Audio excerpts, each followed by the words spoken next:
Now that Robert Smith is here from the He is awesome.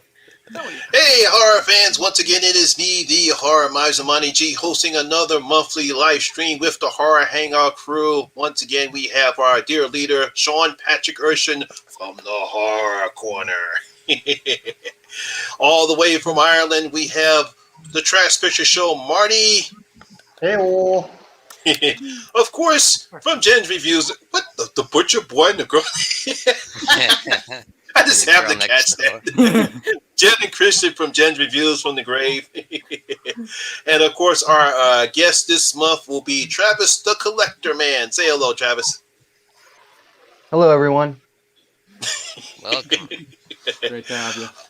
This should be an interesting one because this one we're going to be talking about horror movies based on true crime. For some reason, we have this fascination about true crimes, crimes that actually happen for real. People actually, unfortunately, have passed away.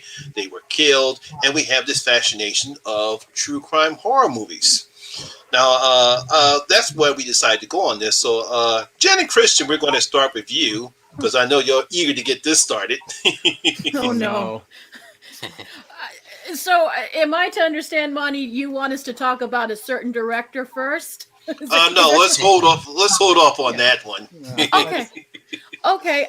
Yeah, true crime, like you said, Monty, it's very interesting. Like you feel like it's interesting, but there's a part of you that feels bad because where horror fans can say this is just make believe, it's on the screen. Yeah. With true crime, there's that element because it's voyeuristic because this has actually happened to people, and you kind of feel weird about liking it because I'm very interested in serial killers, but this is still, you got to remember, these are people's families, brothers, sisters, mothers, sons, daughters, and all of that. It's a genre where depending on if you play it well, it can be done tastefully, but if you really screw up, it can become very exploitative and becoming very bad taste. Hey, Jason.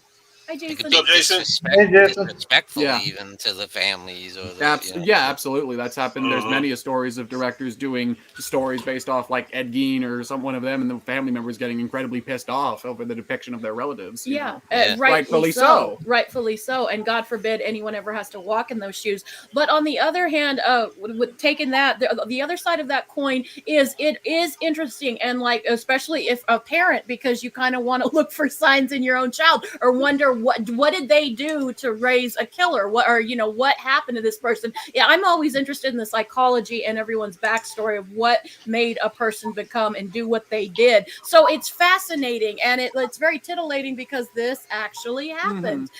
There's been some really great depictions of movies that have done really good jobs on the case, and then there are others that it's just downright distasteful and disrespectful, and then there's some that are kind of just There's the majority of them that are just kind of in the middle of the road. Yeah, but the ones that shine really brightly are the ones that are just egregiously, offensive. Those are the ones we're going to talk about tonight. And a movie that I feel that is good because Ed Gein is kind of one that a lot of movies. We have Texas Chainsaw Massacre, Psycho. I mean, Hannibal Lecter to some extent. But I think the best Ed Gein movie, I'm going to start with Ed Gein, that I've ever seen was actually a movie by Steve Railsback called Ed Gein. And I think that is probably one of our closest depictions of the Ed Gein story. Case. It's very factual. It's very to the case. Steve Railsback plays him brilliantly. And pretty much how he was, and from all accounts, he was just this guy around town that even babysat some children. And by the way, he goes out in the middle of the moonlight, dances naked with someone's face on him. That really happened. He was heavily inspired by Nazis. He had books on Nazis and headhunters and stuff. That's where he got the idea to make a lamp out of human skin. A lot of horror elements have borrowed from Mr. Gein. I guess the horror community has kind of owes a little bit to at least the genre. Oh yes. But the actual movie is very good. And Carrie Snoresgrass, and again, we go back to the mother aspect, which is something you hear in true crime. Well, obviously the parents must have done something really bad about this, and it shows that in this case there might have been some truth to that. very heavily inspired by Psycho. But if you have never seen the movie Ed Gein with Steve Railsback, I strongly recommend it. It came out in the early 2000s. I would honestly recommend, because that was kind of part of a mini trilogy of like serial killer biopics of the early 2000s. They were all straight to video. There was Gacy, there was Gein, and there was Bundy, and I think all three of those are actually really damn good. Yeah, I would agree. Now I'll shut up like everyone else wants to. Yeah. And let you talk about something. I mean, that's the thing. There isn't true crime is something like I find serial killers fascinating, but much like you, I also feel very kind of. I never would call myself a full-on true crime fan or aficionado where I'm like, because I feel it's very kind of exploitative to a point, and I feel very awkward and uncomfortable about it. The thing that fascinates me about true crime is like the sudden boom of it that happened over the last 5 years. It's kind of died down more recently, but I find that super interesting about what happened in that point of American history where we're just like everyone was fascinated with true crime. And honestly, I would link the beginning of true crime weirdly at least back to like unsolved mysteries. I think is kind of something that kind of started the people's fascination with like trying to solve cases and stuff. I find that super interesting. Yeah, I would agree. You know, it's kind of fascinating because not only that, but I actually think it was the I can't remember the name of that show because Kelly and I used to love it. It was called darn it. It used to come on True TV, and I can't remember the name of the show. It had something to do about forensics. I can't remember the name of the show. Forensic Files? Yeah, Forensic Files. I think that's what really started the boom of true crime was Forensic Files, because we all of a sudden we're fascinated to see how all these crimes got solved. And next thing you know, all of a sudden we see all these other shows. Then we get Snapped, Deadly Women, you know, and all of a sudden they take off. Because I think one of the things that really fascinates us about true crime is seeing all these women who unfortunately killed all these people, whether it be men, women, or children, and people got fascinated by it. And then all of a sudden, then we see all these other shows. Now we have true crime channels such as ID, and then we have Oxygen, which was just simply a woman channel for women. Then it became a true crime crime channel. Become that. Yeah. Well, there's a new term. Well, it's not a new term, but it's a term you hear about now, murder porn. Murder porn, where basically that's like, you know, it's almost like pornography in a way because people are so into it. Much similar to like pornography is something I find interesting is I was listening to a podcast a while back, and the host, they did a true crime trivia night like at a bar they worked at, and they were talking about, you know, one of the nice little fun questions I'll do is, you know, what state has the highest amount of serial killers per area, and it was the state they lived in, Ohio. And then everyone, when that happened, got really uncomfortable. We're like, you're taking the fun out of it because you're reminding us that you know, this happened in our backyards. You know, reminding us that these were real people. There's definitely a sense of like a disconnection from with a lot of true crime fans from like the case, and you almost forget. They almost to a point forget about the fact that these were real people. It almost does become like pornography or popcorn cinema. Just like, oh yeah, just it's kind of like a slasher movie. You know, just forgetting the actual people behind it and more focusing on the killer. Very good point. And you almost feel icky in a way. And you feel kind of guilty, like, you know. All right, Travis, since you are the guest for this live stream, what type of movie really fascinates you that's based upon true crime? I would say definitely Scream. It's the first horror film that I saw that was rated R and blood and guts and everything like that, and it's kind of relevant because the new film just came out. But of course, that's based on the crimes of the Gainesville Ripper, and before that time, I really didn't know that the horror genre could have such a fascinating story in terms of a whodunit and just a really great story to work with. And I really enjoyed that movie, and I think it was really well done. Scream is definitely one for me that's based on true crime that I really enjoy. And like you were saying, it makes it fun, but then you brought up, this was based on real things. Yeah, but Scream is definitely one where it's separated enough from the actual thing. Like, it's much like TCM. Like, yeah, it uses Gainesville Ripper as a baseline, but it definitely is one that goes off into its own direction. It creates its own like story based off that idea, without being super exploitative. Yeah. Mhm. It was a good point. Yeah, very good. What about you, Marty?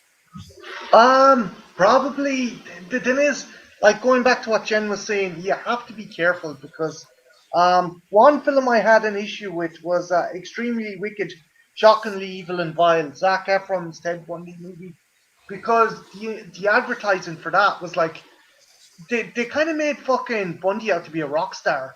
They did. And Yeah. Oh, yeah. At the Mhm. end of the day, families of these victims are still alive. This isn't H.H. Holmes. This isn't Jack the Ripper. These people are still alive. They're still fucking around. And it's like, you have to tread very carefully. And I get they were trying to do a kind of sensationalist thing, but I think that was very distasteful.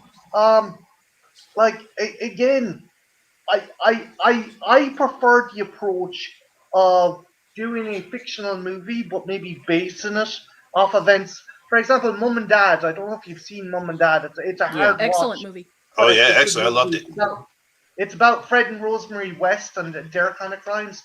I think if you're going to do that, I think maybe don't have it that it's based on these characters. Maybe have that separation or a bit of a separation from reality. Although flip side, I do think there's lots of other interesting kind of fucking serial killers and stories that have yet to be kind of put to the big screen. For example, there's the London Underground killer. He was Patrick Michael Kelly. He possibly killed 150 people Yeah. over the course of 30 years. He used to push people out in front of subway trains.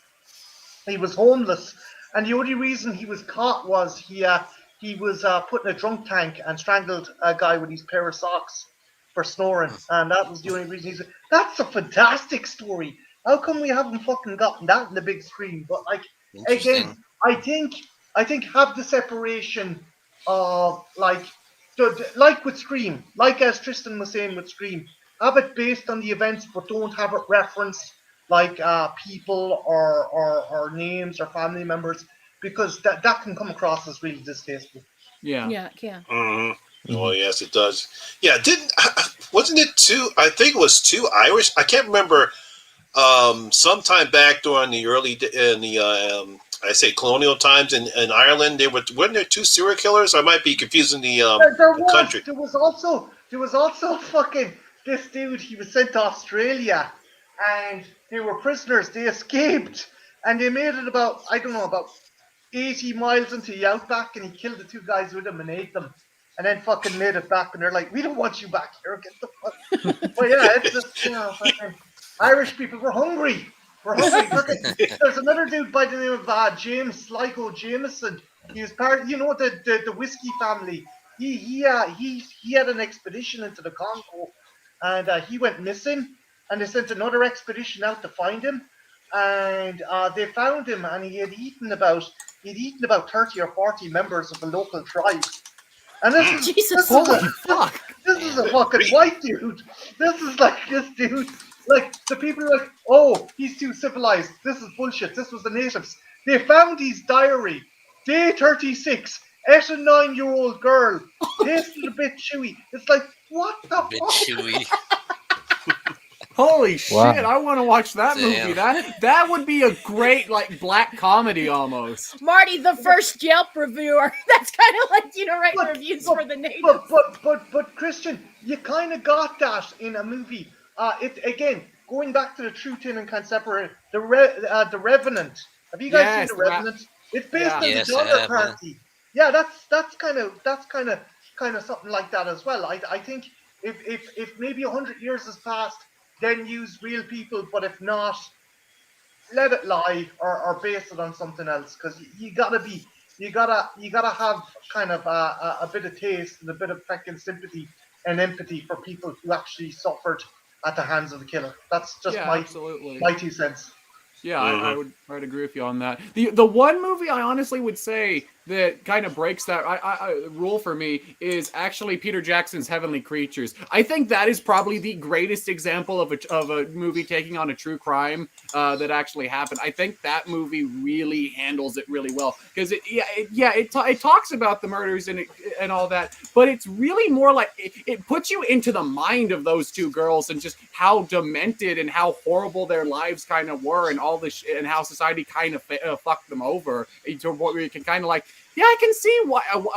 I don't condone them, but I can kind of see why they're like, yeah, I'm gonna kill my mom. Fuck it. Why did you look at me when you said that? Unintentional. Like you understand that? Like you understand what I'm Don't doing. kill your mother, Christian. I'm not gonna kill her, probably. That was really soft. Gonna bash your brains in. But no, like I think Heavenly Creatures is honestly probably my favorite movie based off a true crime. It is.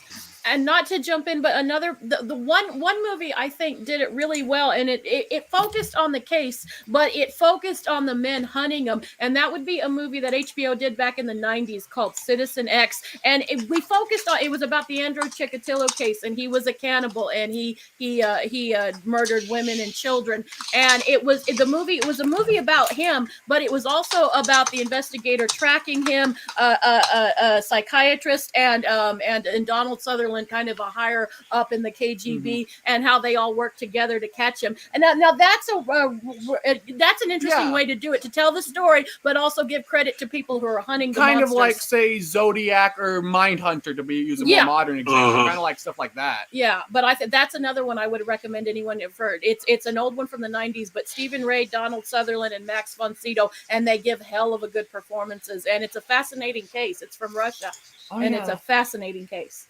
Yeah, I was looking over the chat, and DMC was talking about this movie called Out of the Blue. Was about the I think the Emerald Massacre in New Zealand. Yeah. That movie's really good, actually. I haven't seen it. Also, so is Count of Dreaded Sundown. That's a good choice, Ben. Yeah. All right, Sean. Oh, you guys make a lot of intriguing points, but I guess I've always had an attraction to the morbid side of life. Yeah. And no, don't we all? Don't we all? Yeah, as if you say that like you're the only one here who does. Sean, you're among friends. Yeah. Come on, I didn't know we all have a morbid sense of humor. Well, except me. Yeah, except me. I'm the church-going you're girl. Mother Teresa. You're a nun. My arse. She is. I guess part of me is just intrigued, like Jen was saying, what could drive a human being to commit some of these horrific acts? You know, what goes on in someone's mind, and I guess that kind of idea kind of fascinates me. I certainly don't condone the things that people are doing, you know. No. But another part of me thinks like you have to be aware of these things because life is rough, you know. Life is very dark, and a lot of people are psychos and nuts, and you can't just go around thinking that it's all sunshine and rainbows, like Rocky said, you know. There's sick people out there, and you have to be aware of it, you know. And you have to put your guard up to a certain extent in life because of that, you know. But what I find so chilling is that people, I don't mean to cut you off, Sean, but what I find so interesting is usually some of these people are like people you never suspect. They're like the ones that like Ed Gein babysat kids. Yeah, it's that old joke in The Simpsons. It's always the one you least suspect. Yeah, you know? You're the devil. Yeah, it's always the one you least suspect. I mean, yeah. When you look at Ted Bundy, you would not suspect that he was a serial killer because the guy looks like he was handsome and he can obviously get any woman to anyone, and no one really suspected that he was a serial killer. That's the reason why he was able to lure half those women away, because he just looked innocent. Yeah. and had charm for days. And that's the thing that's so fascinating about Bundy is, like he exclusively got away because of his charisma. Because if you look at it, he was an idiot because he used his actual name. People knew it was his actual name, but he was so charismatic that they didn't believe that it was it must be some other guy named Ted Bundy who drives a Beetle. It must be some other guy because this guy's just so charismatic. Yeah. That's the thing is so many they just know how to pretend to be normal and to blend into society. It's like there's a scene in that movie Ted Bundy there that he's looking in the mirror and trying to act out what he's gonna do and say and how to behave and act. I thought that was kind of interesting. Yeah, I've done that. Yeah, that's probably what they do. They sit and think about and study people and people's emotions and how they act and behave in a normal society. And I'm getting my work in and getting my practice in so I can fake everybody and fool everybody. I never knew the Stepfather series was actually based on a true story. Recently, I found that out. I didn't know that. Yeah. Yeah, I did a review on that. The guy got away with it for a long time. Oh yeah, like 30 years was it, Jen, or 30? Oh god, it was 20 or 30 I did a review. That review was like 4 years ago. Yeah, I think it was like a good about 25 to 30 years. Yeah, about 30 to 25 years, somewhere in that thing. Long time. Yeah. But I just want to point out my personal favorite monster. Very good choice. Very good film. And Charlize Theron as Eileen Wuornos. And what attracted me to that one probably is because I lived in Florida around that time, and I had heard about that on the news and the killings, and then when I saw the movie, I was just blown away at. For one thing, her performance is absolutely amazing, and then seeing. After the movie, seeing like the documentary about her and how close she was to being her, it's like she almost became the character. It's amazing. Yeah, and with Hollywood, you're gonna get a certain amount of gloss, Yeah. There is gonna be a certain amount of exaggeration to things, but I just thought it was really well done and gripping. And I think it was fair as well because it showed it was like, okay, again, never condoned, never excused, but showed how much of a horrendous life she had. Yeah. And going, okay, yeah, look, she may have done some heinous things, but some heinous things were done to her, and like you can totally understand how it led her down this path. Again, it's not an excuse, but it does show that it wasn't really her fault what led her to that kind of lifestyle. Yeah, but it doesn't let her off the hook either. It's no, it doesn't. It doesn't. Yes, she did do this. Maybe at first it was like you can empathize with her, but when she kept going with it, then then it becomes you going towards the other side, the dark side, the evil side. Very much. Well, Sean, you took my movie. But I actually had another. I actually had a few of them. Obviously, another one I was going to do, which I see that Jen put up there on their screen, is The Girl Next Door. Now, I find this fascinating because it's based upon the murder of Sylvia Likens. Now, I don't know if everyone doesn't remember about Sylvia Likens. She was kidnapped by this woman, and I think kidnapped. Her parents left her with they were carnival people, and they left her with this woman that they didn't know. And she said, "We'll send you money if you keep our kid for a while." Yeah. And they weren't horrible people. They just were, it was a different time, different place. Yeah. Yeah. Yeah. And unfortunately, they really tortured the crap out of this poor woman. I mean, this poor girl. A poor girl that I forgot it took how long before they actually found out what was happening to them. I think didn't she die? Because I don't remember. She did. She did die.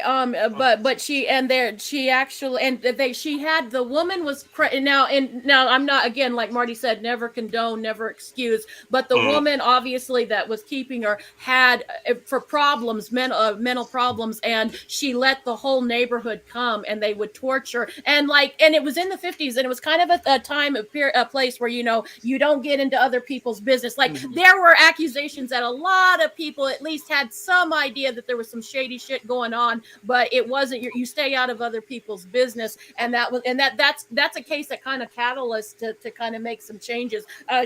She was actually burnt a pee. I'm a prostitute and proud of it, and just sexually all kinds of horrible things. And it was kids that did it. It was kids that did it. Yeah. And also, sorry, Money. Money. I'm sorry.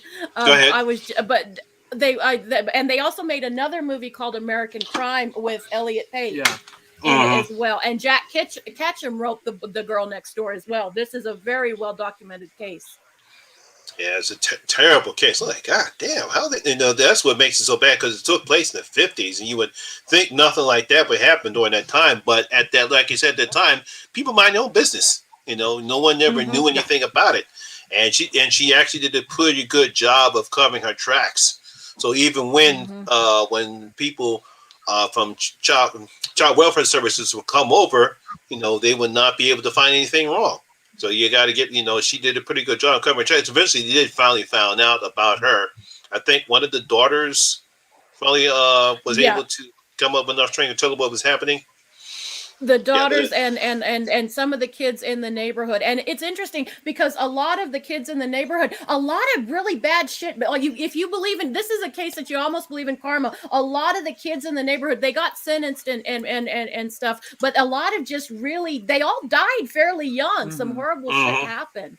It was this is when you kind of think of karma. It was a horrible case. It's they're both very disturbing films. They're both very well acted. They're different. They're different. Yeah. Girl Next Door is a little more, I wouldn't say campy, but it's a little it's a little less serious than American Crime is. Like American Crime is just fucking bleak as hell. The story is probably more as Miss C in the chat said. It's more accurate to the story, but it's way darker than Girl Next Door is. Girl Next Door is also dark, but I guess just because it leaves out some of the more graphic stuff that happened to her. Yeah, and there's also if anyone's interested in the case, Jack Ketchum did a book called The Girl Next Door that I highly recommend everyone reading. Yeah. I gotta see this movie. You got me intrigued. Very good. It's very good. It was very dark. Yeah, another movie that was it was called Compliance.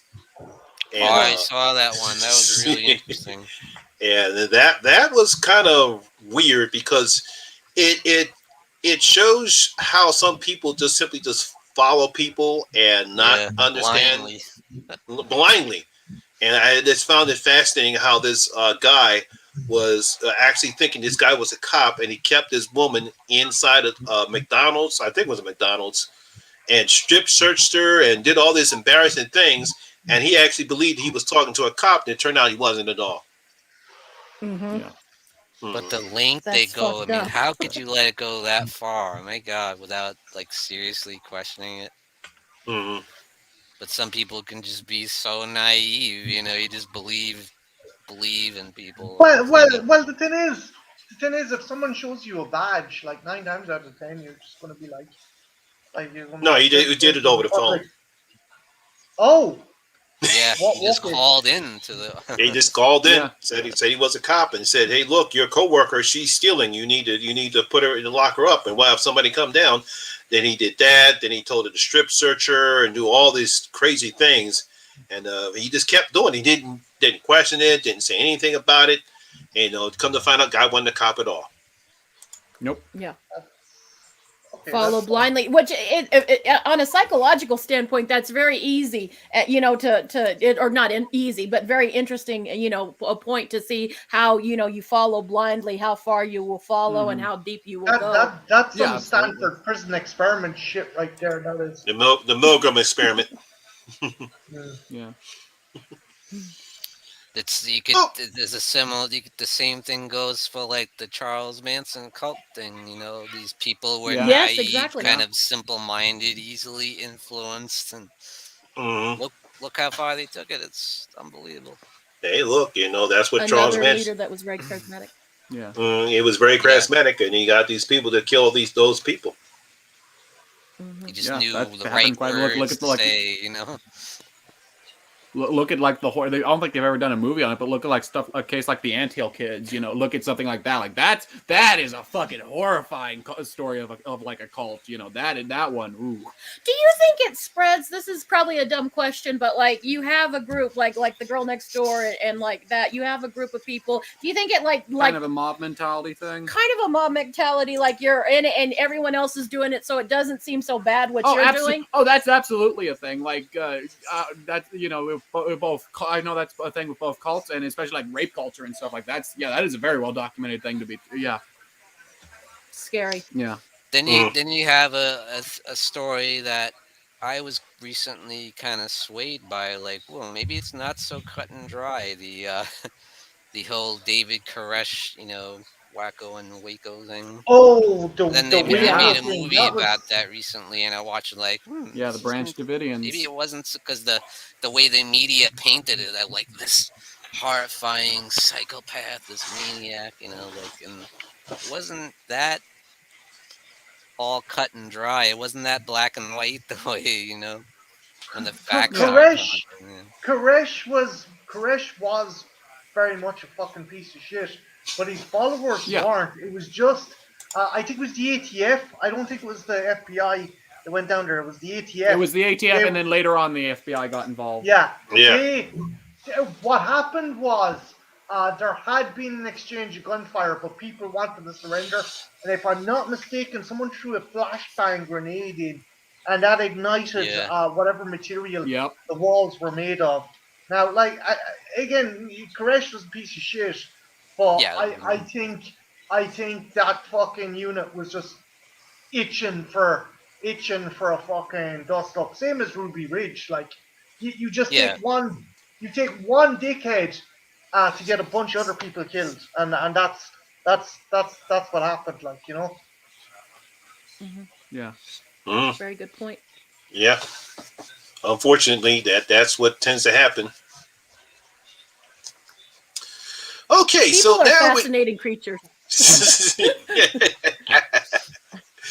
now that we've talked about some of the good aspects of when we see true crime horror films, now we get to the bad part.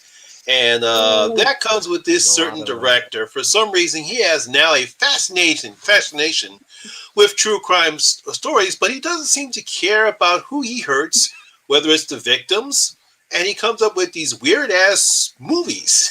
To say the least. Now, I have not seen any of them. I refuse to watch it. I have no respect or anything whatsoever for anyone. All I know is that the first one he came out was the I think was the OJ movie. The Haunting of Sharon Tate. The Haunting of Sharon Tate. Excuse me. Where I think Sharon Tate has visions, if I remember correctly. Yeah. Okay. So, of her own murder. Yeah. So Daniel Farron. Ghost. Yeah, and then like not to spoil a really terrible movie, but The Haunting of Sharon Tate has a hilariously terrible sequence where Sharon Tate and all of the other victims of that case rise up and beat off kill the Manson clan, only to realize, oh no, that's their ghost doing that. Trevor, you haven't seen any of these movies, have you? Bad man. Yeah. Not the one currently talking about. But a lot of movies were, of course, based on the murders of Ed Gein. But one that I wanted to bring up that I really like is Ed Gein, the Butcher of Plainfield, with Kane Hodder. I don't know if any of you have seen that one. Huh? I haven't seen that one. Yeah, I've seen that.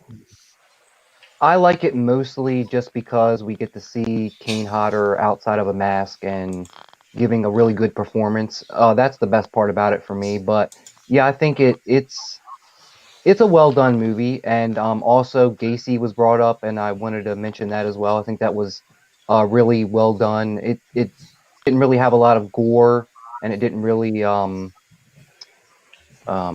like what was said, expose certain people and use like real stuff. It kind of did its own thing a little bit, and it had really good performances. I think that actor's name was Mark Holton.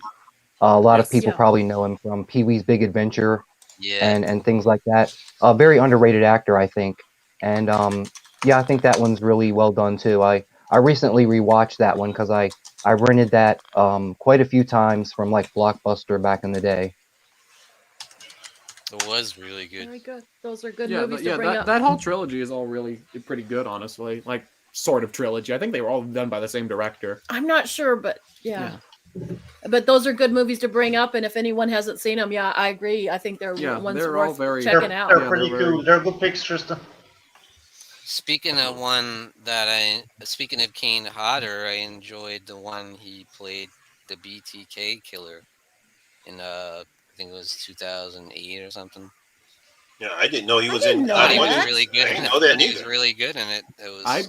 I've never even heard of this one. Huh. Yeah, it's just called BTK, and he plays Dennis Okay. Rader. Yeah, 'cause Check I it know. out. That's actually 'Cause I something- know they made a movie out of it, but I didn't know Kane Hodder was in it. I didn't even know he actually played the lead.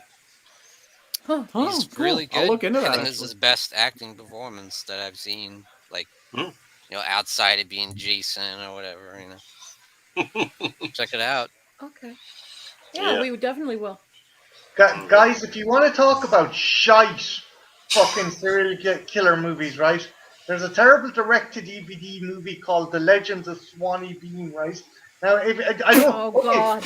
This movie makes a couple of mistakes, and the one that gets on my fucking nutsack the most is this legend is set in Scotland. Scotland, people. Another fucking.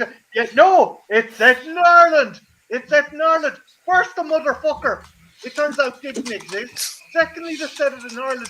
And thirdly, it took place during the 1700s. What? No, Swanee Bean's still alive, and he's got a fucking chainsaw. What the fuck? I mean, seriously. Avoid that movie, lads. Seriously. Oh man, that's a good Like one. a 5-year-old just decided to make a movie and do zero research. Chainsaws? Marty, don't hate me. Like, yeah, that movie's garbage, but that is a massive guilty pleasure of mine. I kind of love how terrible that film is. Oh, Jesus Christ. He's got a chainsaw, dude. It's awesome. Okay, Yes, okay, guys, you want to talk? Swanee Bean Go was a ahead. Jacobin fucking highwayman in the 1700s in Scotland. Not a Hey, fucking Marty, but Marty, backwoods of fucking Ireland. but Marty, were you there? Maybe Shawnee Bean did have a chainsaw. Maybe Shawnee Bean invented the chainsaw. You don't know. Then When I make that up, Then I love you to bits, but I may murder your fucking son.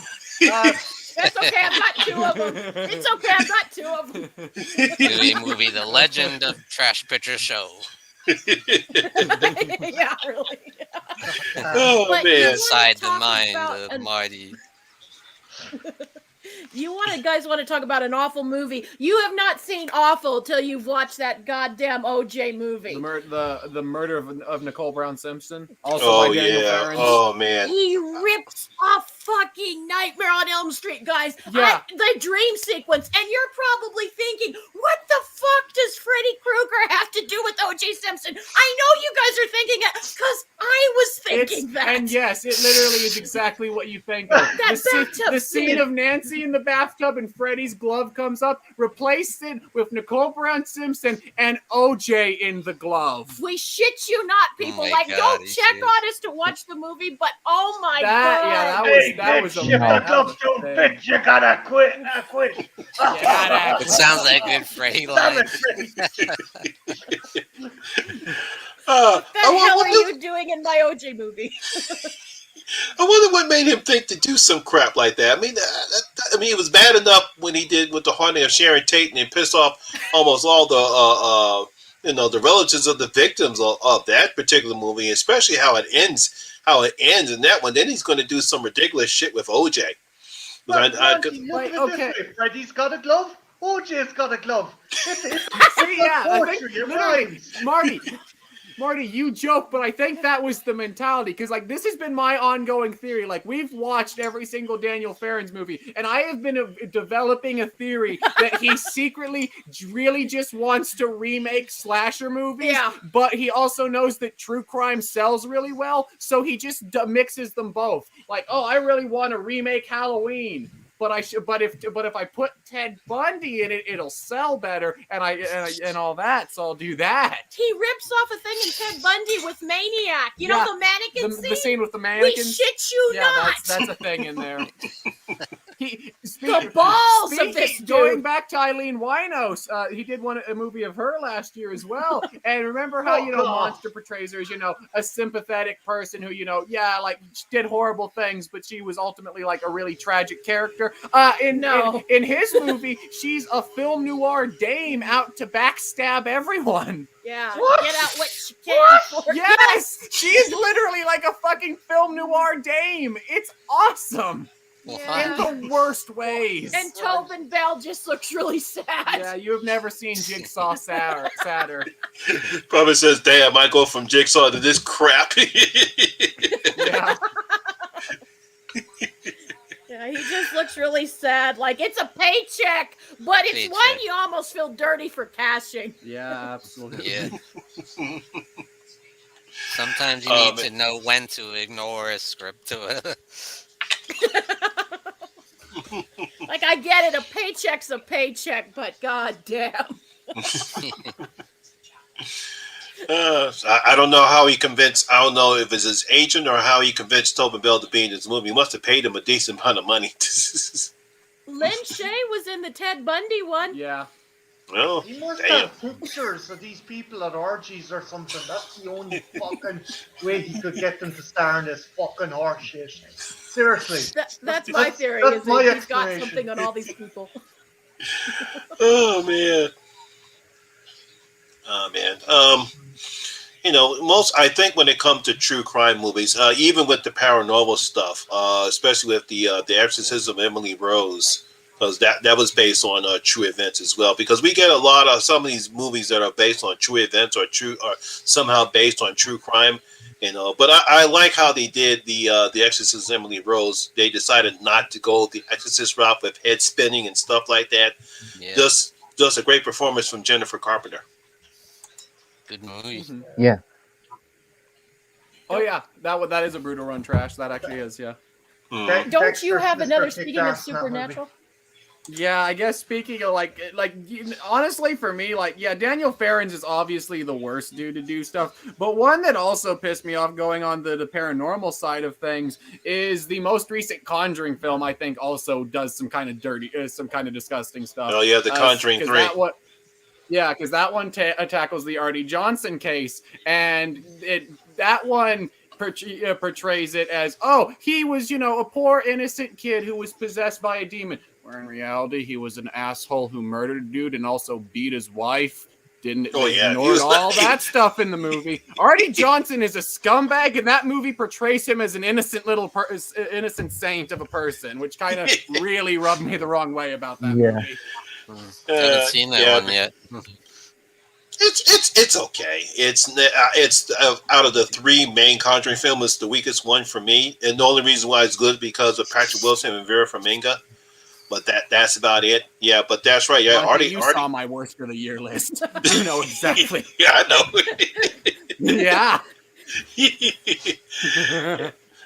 Yeah, but yeah, it's sad because I guess because they realized that this guy was a creep and was no good, so they decided to not focus on his character much. That's why he doesn't have that much screen time. Yeah, screen time in the film because they're spending more time with Ed and Lorraine. So I guess is the reason why they did it that way. I was wanting to see more of him, but then I forgot how much of a bad character he was. Yeah. Problematic. So I have to mention one that's bad that kind of infuriated me on a subject I'm intrigued about, and there's been some good movies made about it. But Lizzie from 2018, was it? I'm like, that was a horrible movie. like, I this is hated that wrong. movie. It wasn't that bad. I hated What, the that one movie. with Christina Kristen Ricci in it? Stewart. No, the one with Kristen- Chloe Savini and Oh, that one. Oh, okay. Stewart. I'm like, what is this? Is it just a love story between these two girls? Like, can we talk about the crime or what? Well, see, Lesbians. honestly, Like I this kind of like that. sleazy, Like, I kind of like that approach because, like, Heavenly Creatures does the exact same thing. Like, But Heavenly Creatures does it better. yeah, like it's a word. Like, I don't love Lizzie, but like I kind of respected the fact that it doesn't do the whole thing we've seen the Lizzie Borden story done so many times over. I kind of like that it took a different approach. Because again, Heavenly Creatures did something very similar because the murder in that movie doesn't happen until the last 5 minutes. You know, that one's also much more focusing on the two girls' relationship. Hey, Ethel. Hello. Hey, Ethel, what's going on? But I get what you mean, Sean, because that is a movie. Like, wasn't there murders here? I was like, too. I was like, That thing's problem is it's way too long for its own good. It drags itself out too long. yeah. You forget what the hell you're here for. I think a movie that you guys, I know you guys know this, but I think a lot of a movie that should be acknowledged is Wolf Creek. Yes. That's based on the Backpack Ivan Killer. murders. Oh, yeah. That's scary to think there's just a dude out in the fucking middle of nowhere. Yeah, I love that. And that happens. Like, you know, that's a great fucking movie, and it's a terrifying premise. And that again, they don't like base it on any particular fucking kind of case or anything. It's just the idea of Malat out there killing people. That's what I think is ingenious. Mm-hmm. You know? True. Yeah. It's a better approach, and it made a great horror icon out of it too. Yeah, you got Mick Taylor out of that. Yeah. Yep. I mean, he's just great. Yeah, I know John Jarrett. He's real great in that one. They're coming up with Wolf Creek 3. Hell yeah! I know. Wait, Excited. And the that show's scene really is great, the guys. best. Like when the guy says, "Oh, why don't you say something cool like that's no knife. Now that's a knife." That's the look And he that just he goes, gives him is like he like Stare. like Death stare. like, You're gonna die painfully. like you could have turned him into ash with that look. Like, Yeah. God. Well, in the second one, when he's talking to the cops, you can just see Oh, because yeah, you don't same fuck thing. with Mick, and they're fucking with him so hard. Oh, yeah. And the audience, it's such a treat for the audience because we're all just sitting there knowing, oh, you guys are so fucking dead. Mm-hmm. No, sorry, Trash Stash. When it comes to the Blair Witch Project, no. No. No. Oh. Found footage is its own like episode, really, more than anything. Okay, It's a- you yeah. gotta give it that for just how genius the marketing was. Oh yeah, that's like a story of a great marketing campaign, but I wouldn't classify it as true crime. You know. People bought it though. In fairness, people bought that's it. true. Like people bought it, and then you also could mention stuff like Campbell Holocaust, which is a little closer since that one went to trial. Yeah, Yeah. that's another good one. Yeah. But found footage is more of its own episode, if anything. Mm-hmm. Yeah, it just amazes me when it comes to some true crime horror films that are good and some that are bad. Anyone else can think of any bad true crime horror films not made by that nitwit? Oh, Damn it! Well, shit, we could go on all night telling you all I Daniel can these give you a Farron. big one. Yes, the Black Dahlia. Oh, Directed by God! Brian De Yeah, Palma. right. Fucking Yeah. desperate. I got excited. I'm like, ooh, this is gonna be good. Brian De Palma about this really interesting story, Black Dahlia murder, and I'm like, what the hell is this? It was- Like, Yeah. Sean, I never saw that it one. was up until the last half an hour, and then it turned into absolute cack.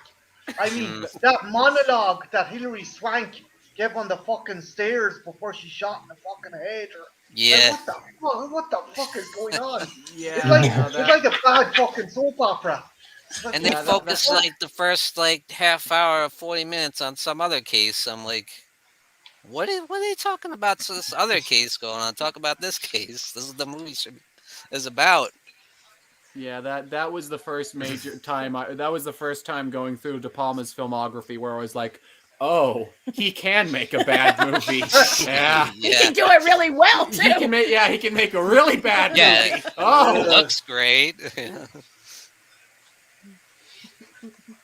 Okay, yeah, I never saw the Black Dahlia, but I didn't. I heard it wasn't that good, and but I never saw it. So, but okay, all right, Jen. I'm pretty sure you got another one of his bad true life crime films. Oh yeah. Which one is the worst? Because I would argue it's Eileen Winos. But the Bundy one is, and the Bundy one. See, I would argue the Bundy one's his best because at least that one's shot pretty well. And the lead performance is pretty good. But like why I'm gonna go with the Ted Bundy American Boogeyman, and the reason why one of the reasons why it's so distasteful to me is because some of, like you were saying, some of the victims actually wrote to him and are like, please don't do this, dude. And he actually took time out and wrote back to him and was trying to like sway them to, why what he was doing was a good thing. And my opinion on this is, if you don't have if you've never lost someone you love to murder, you don't get a fucking say, and you sure don't preach to other people how they should feel. And that kind of took him just as a person down a little notch. The cheeky bastard actually had the balls to try and fucking coerce people into letting him, or coerce people into not giving out about what he did, the film. Yeah. What a fucking scumbag. Yeah. Just as a person, it just kind of is. But the movie also, because Christian and I were sitting there. In fact, tell the story of how you found the Bundy one. Oh yeah, the story of me finding Ted Bundy is literally I was going through movies, getting ready for end of the year lists. You were at a doctor's appointment. I queued it up, and within 5 minutes, I was sitting there like, this feels like a movie Daniel Farrens would make. And like in the most like sketch comedy ass way, as soon as I said it, his name came up in the credits. I was like, fuck. And then I called you and was like, so we're doing this movie tonight. And I was like, oh, fuck no.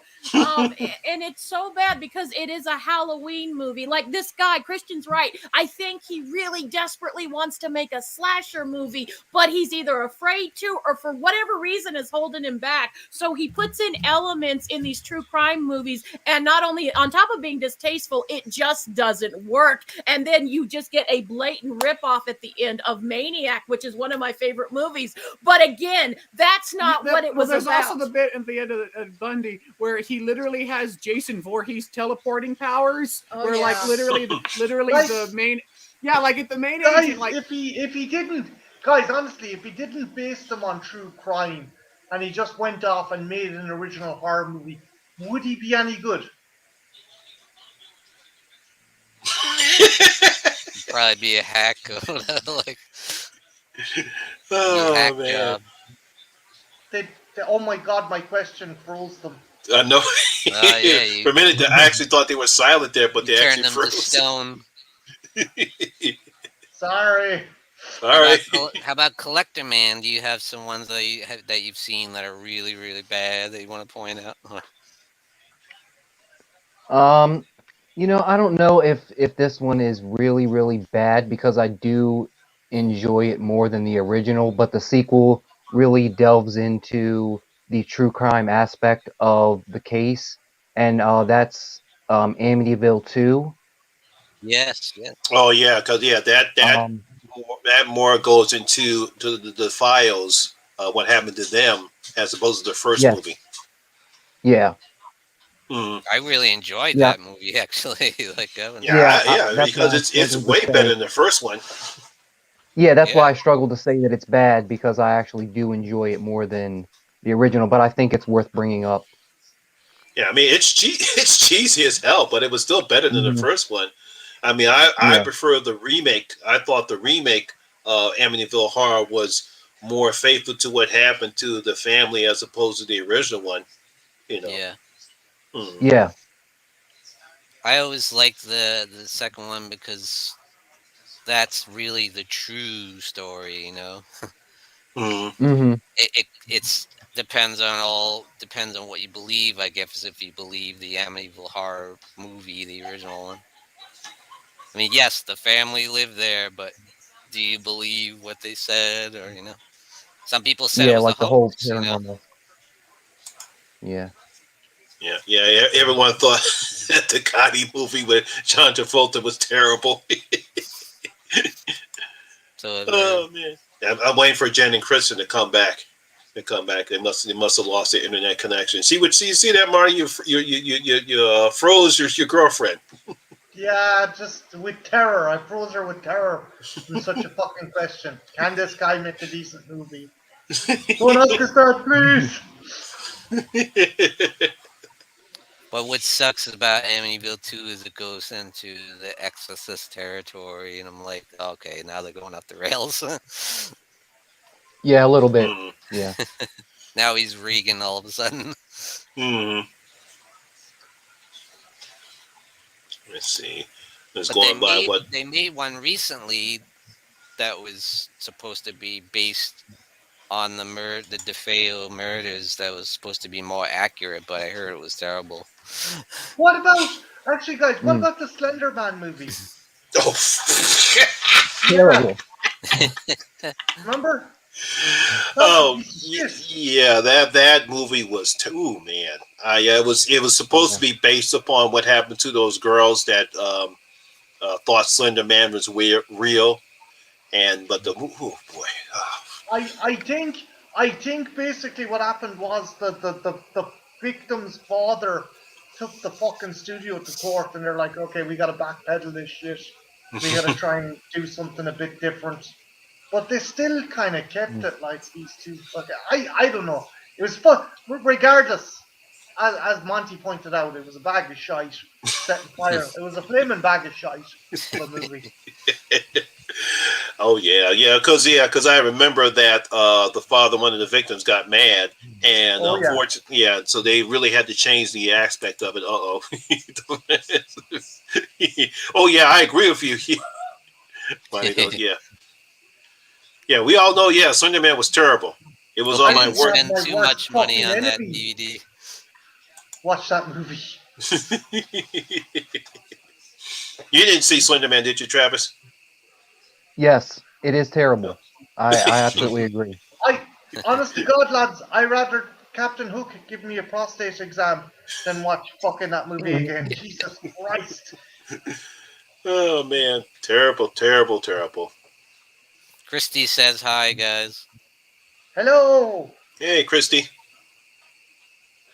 Hey, Christy. So yeah, getting back to Lizzie Borden, this is the one I really like with Elizabeth Montgomery, the TV movie. She is you didn't great. See the one with She's really you didn't good. See the one with Christina Ricci that they turned into a TV show? Yeah, I saw that.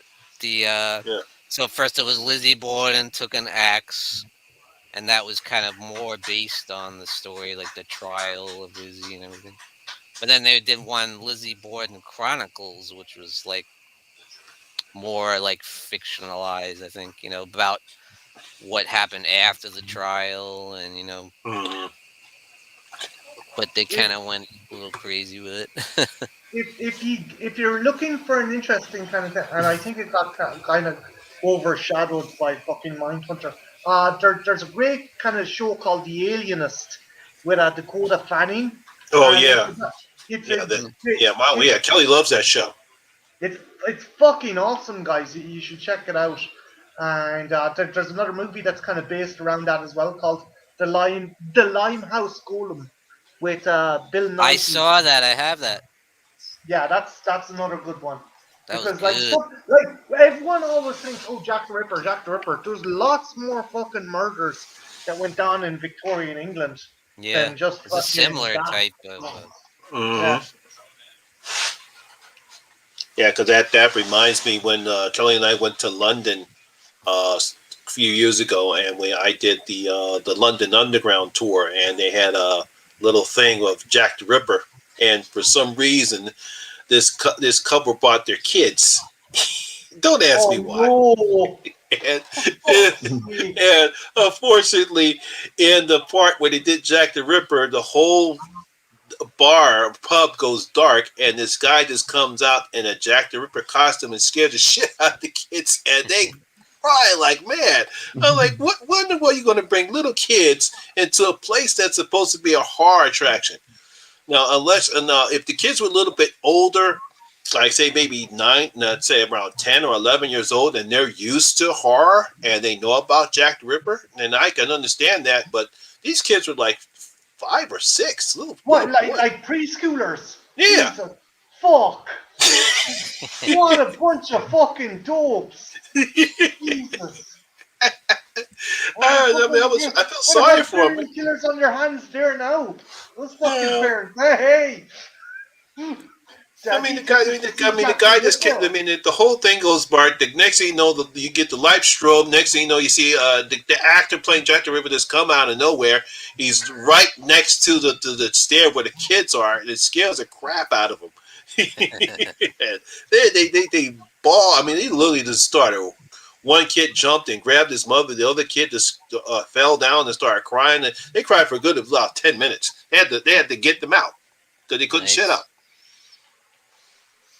Speaking of Jack the Ripper, what do you guys think of that one? From Hell? I never saw that one. I have issues I with enjoyed that one. Because, it's incredibly historically inaccurate, which is interesting because it's actually based. Hold on 1 minute.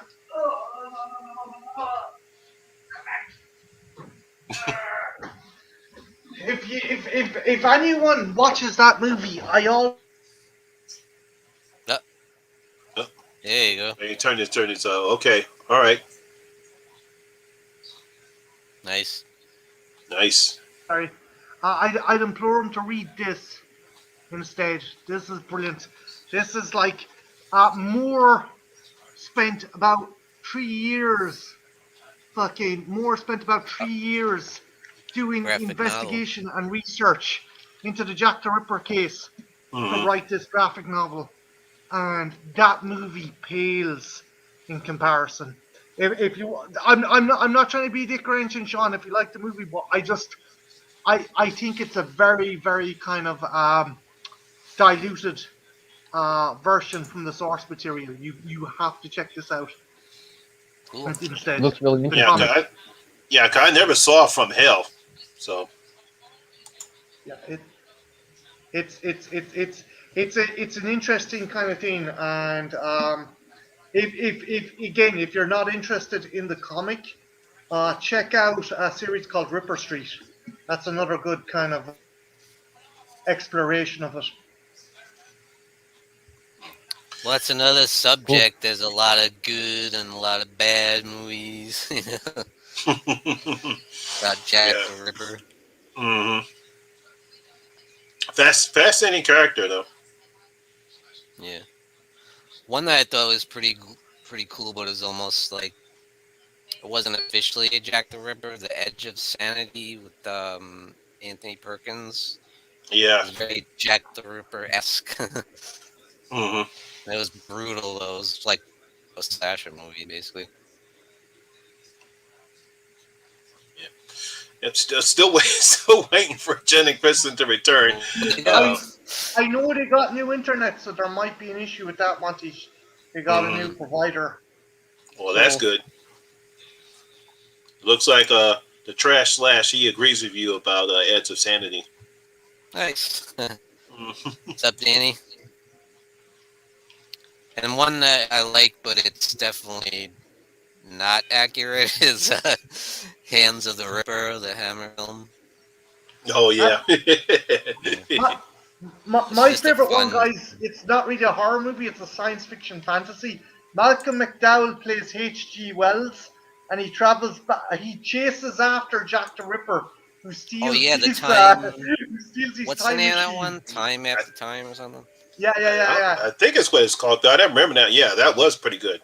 That's David Warner. David Warner was Jack the Ripper in that one. Hey, Cody. What's up, Cody? Hello.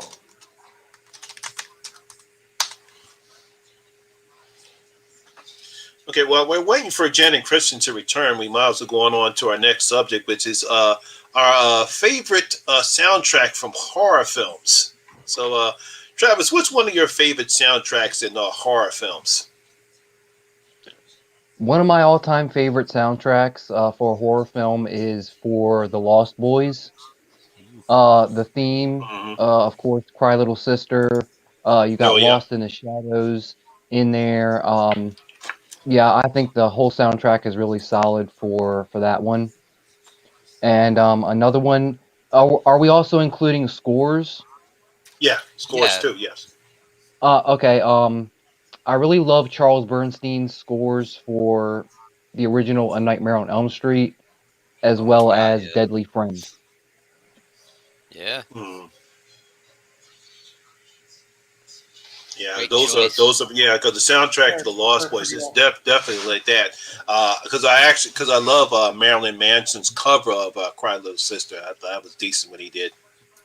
Mm-hmm. Mm. Friend. What about you, Marty? Okay, there's two I really love.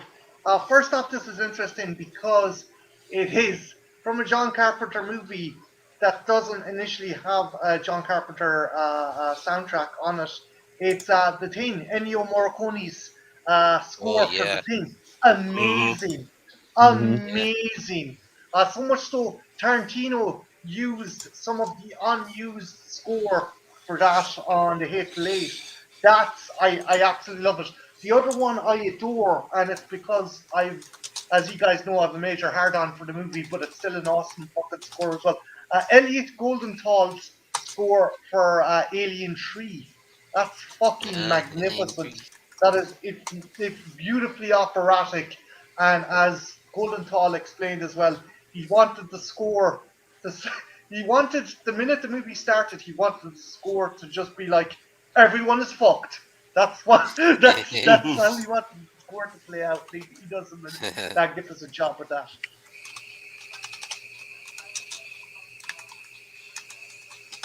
I'm totally with you, Collector Man on Elm Street, the original Elm Street. I absolutely love. To me, that's like brilliant. So dark and gritty and Yeah, scary. and it has Yeah, yeah, it has those Hmm. classical elements, but it also brings in like some 80s synth pop music kind of elements in there too, and it really heightens the film, I think. I think and the anything by Goblin atmosphere as on well.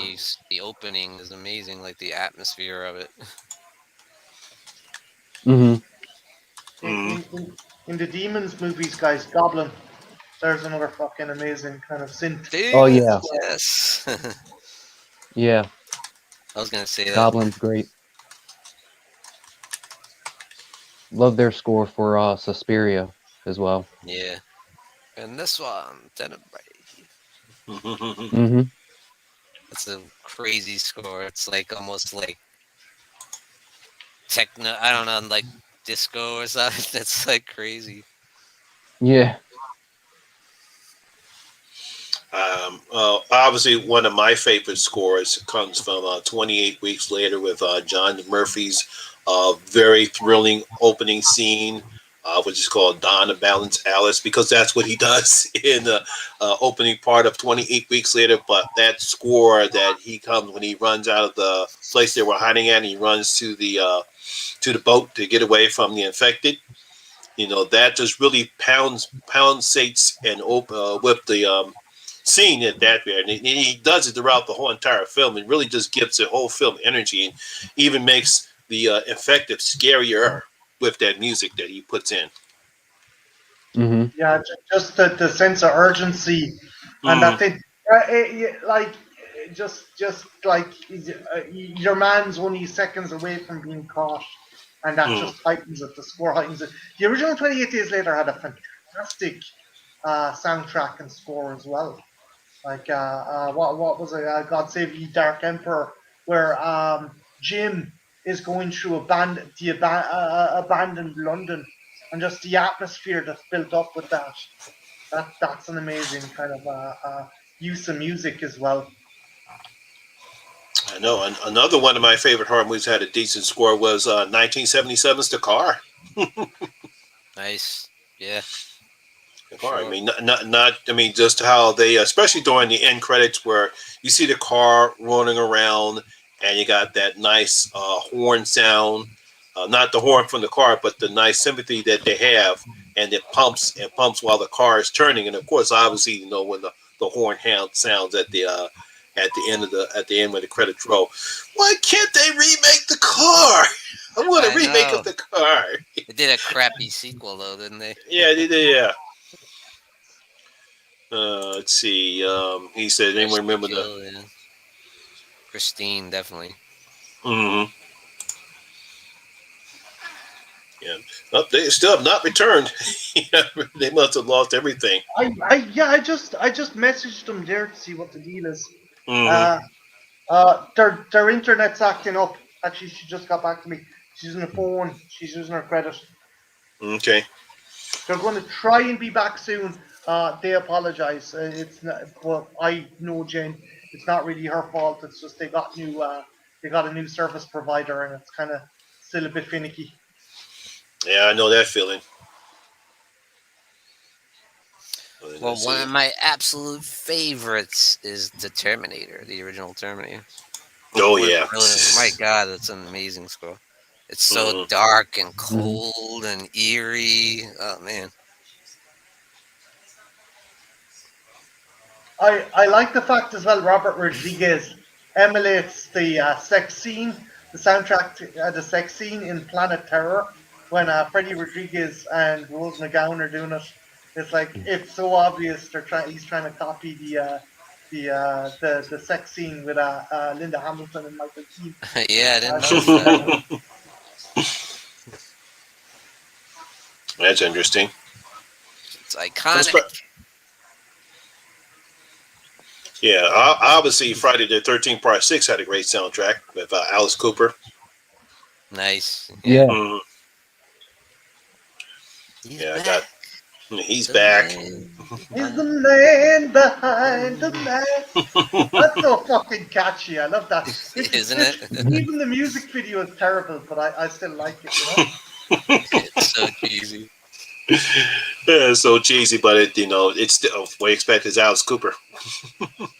What was the terrible one with Nightmare on Elm Street? It was these three big heavy dudes, and they were like, oh Christ, I can't remember. You're talking about the Fat Boys? Yeah. Oh God, I was laughing my whole off at that video. I was like, wait, if this is what's supposed to be trying to fucking push Freddy Krueger as a scary character, they have failed. They have failed spectacularly. well, that's all pop. Will Smith one, the Will Smith one. Is that what you're talking about? What? The Nightmare on My Street or whatever. Welcome back. Daniel tried to kill us. Yes. Our internet. Uh-oh. Welcome back. Uh-oh. Internet is evil. They're sort of back.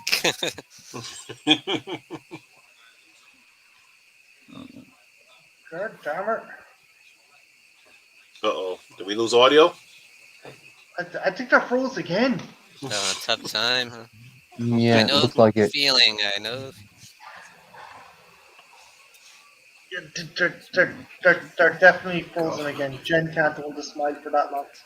No way. She's going to kill me when she comes back after I said that. Anyway. Oh. How could she be with you and not smile all the time? Come on. Thanks, Sean. That's right. You the man, Marty.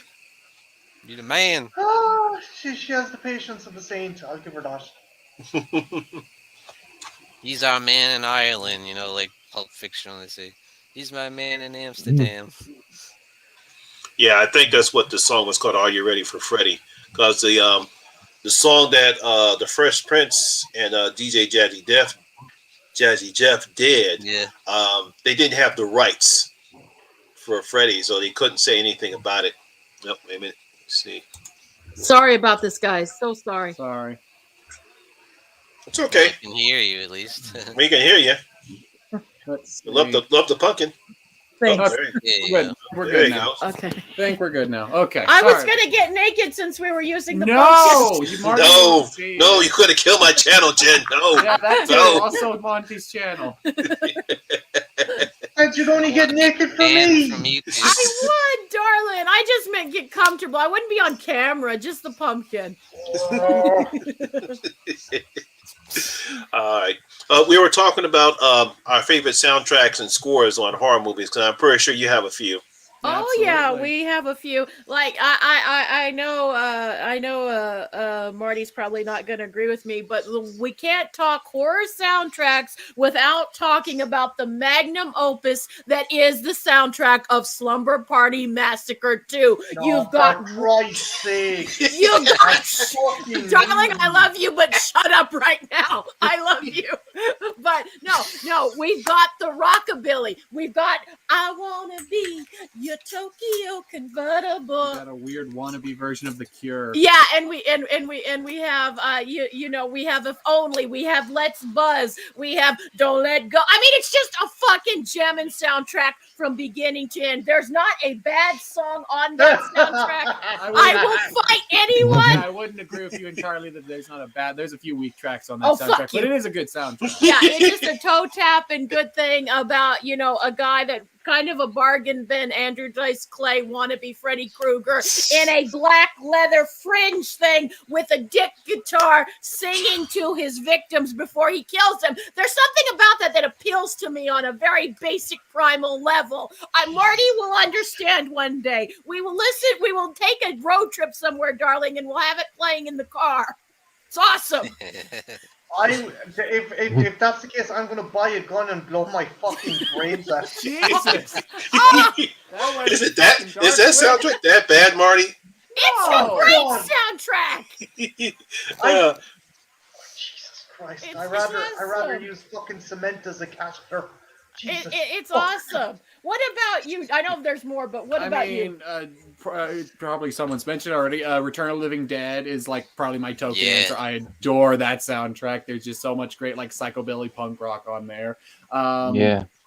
And for scores, I would say the single best score in music history. I said this in a video once. Like all cinema, not just horror movies, is the Phantasm Score. I think it's a gorgeous fucking score. I think it's the best in cinema. Yeah, it got mentioned in the chat too. Yeah. It does have a decent score. I do love the Phantasm Score. Yeah, that's great. Candyman, really I think the original Candyman has a really great score. Yes.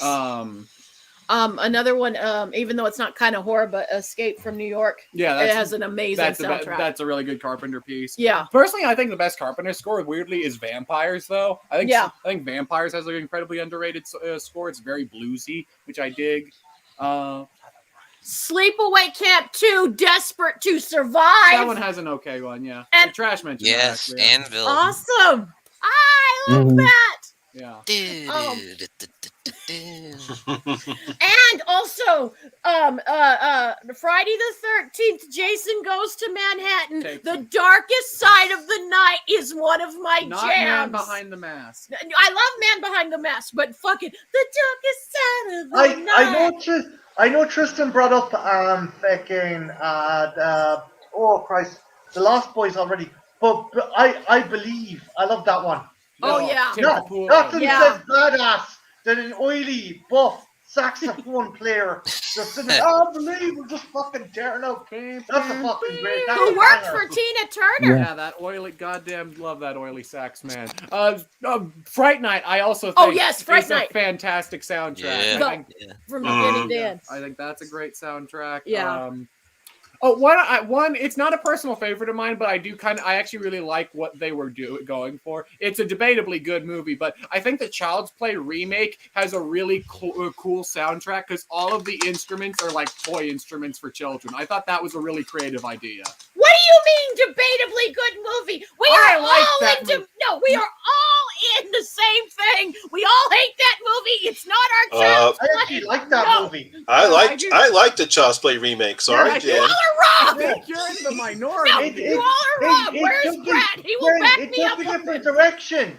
It took a different direction. Instead of a supernatural horror, it was a sci-fi horror. Yeah. So, didn't you like the Child's Play remake?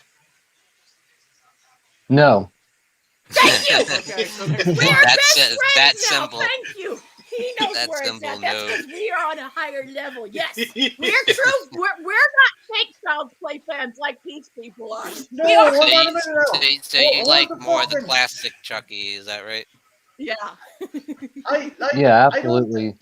I don't think it's better than the original, but it tries to do something new. Yeah. And what's this one's for Tupac.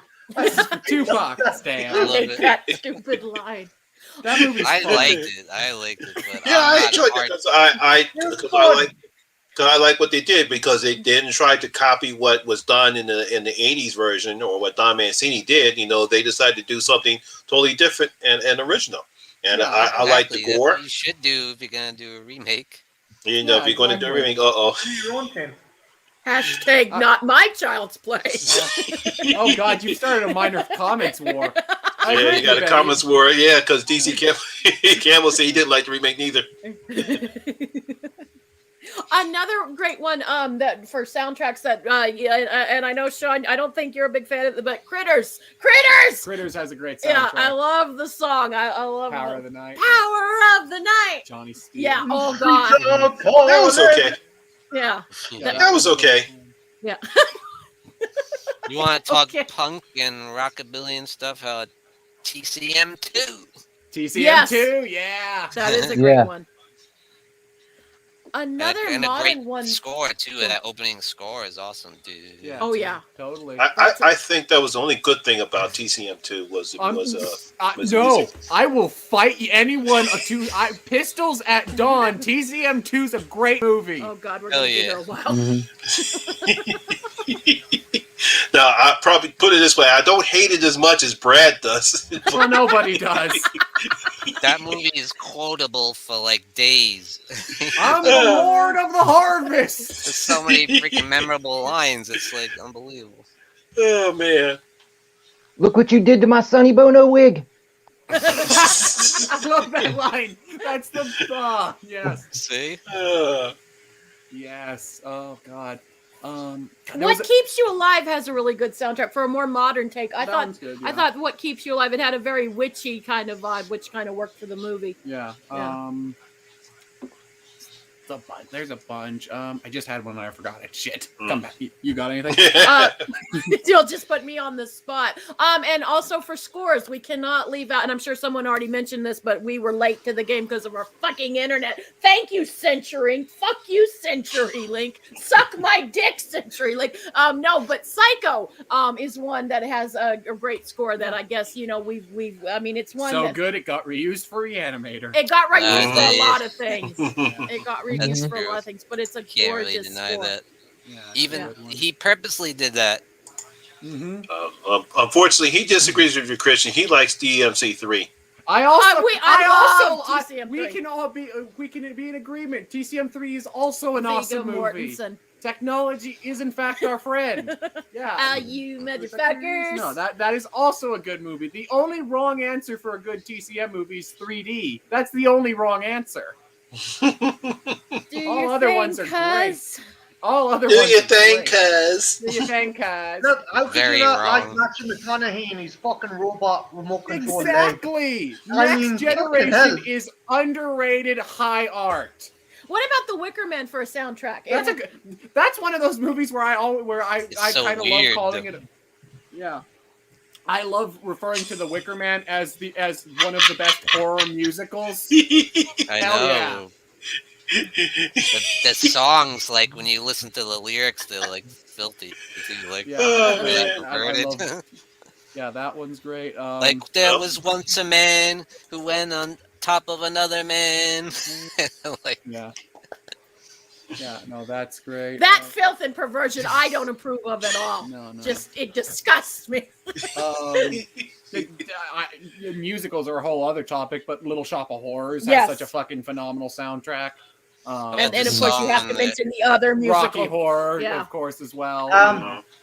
Another absolutely crazy psychedelic soundtrack for a movie.